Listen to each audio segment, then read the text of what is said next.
Merhabalar. Dondurma lezzetinde soğuk pasta tarifi vermek istiyorum. Tarifimize hemen başlayalım. 1 poşet toz krem şanti,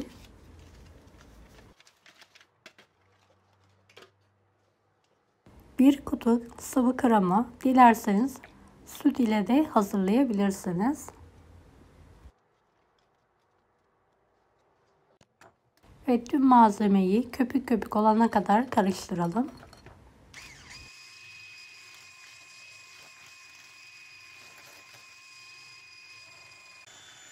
Beni hangi şehirden veya ülkeden izlediğinizi yoruma bildirirseniz sevinirim.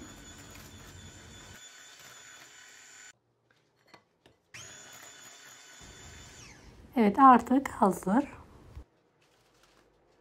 Bir paket bisküviyi 2 parça olacak şekilde kırarak içine alıyorum.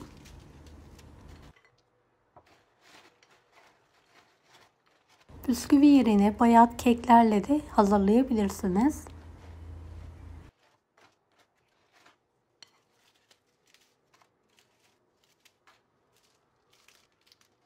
Bir kase dondurulmuş ahududu kullandım. Daha farklı meyveler de ilave edebilirsiniz.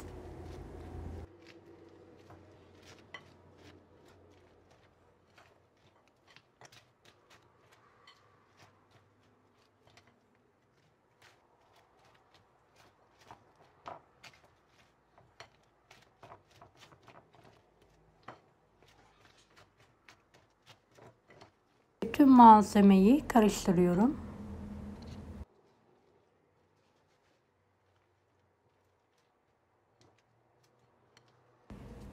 Tezgahın üstüne streç film serdim. Hazırladığım malzemeyi üzerine alarak düzeltiyorum.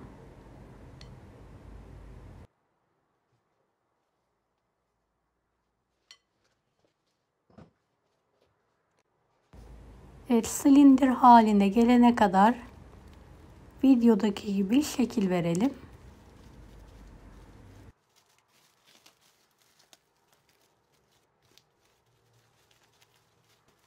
Yaz aylarında mutlaka denemenizi tavsiye ettiğim harika bir pasta tarifidir. Buzluktan çıkartarak soğuk soğuk ikram edebilirsiniz. Pişirme yok. Gördüğünüz gibi yapımı da oldukça kolay.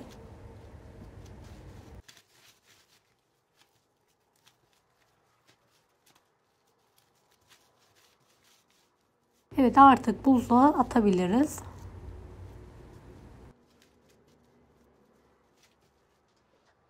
İkrama yakın buzluktan çıkartalım. Üzerine eritilmiş çikolata ile ikram ediyorum.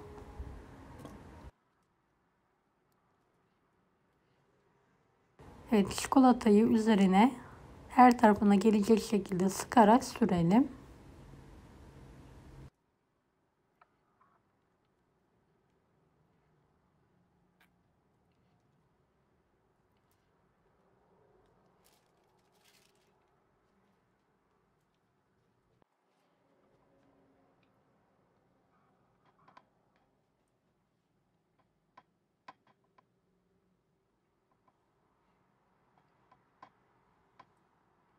Çikolata donana kadar buzdolabında bekletelim.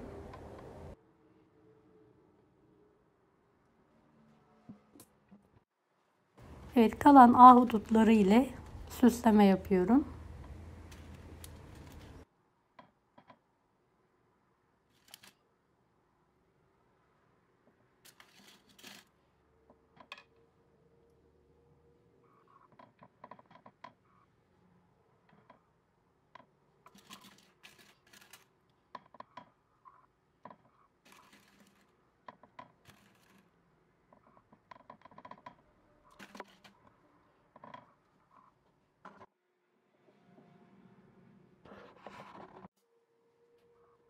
Evet, soğuk pastamız artık dilimlemeye hazır.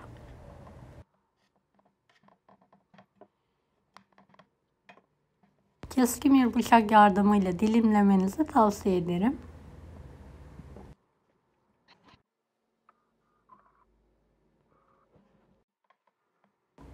Yemeğe yakın buzluktan çıkartarak dilim dilim keserek ikramı hazırlayın.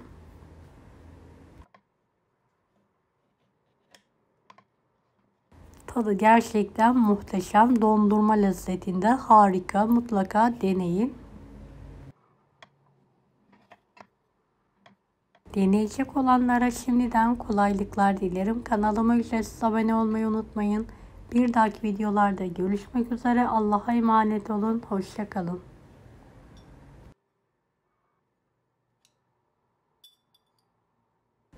Bunları da izlemeyi unutmayınız.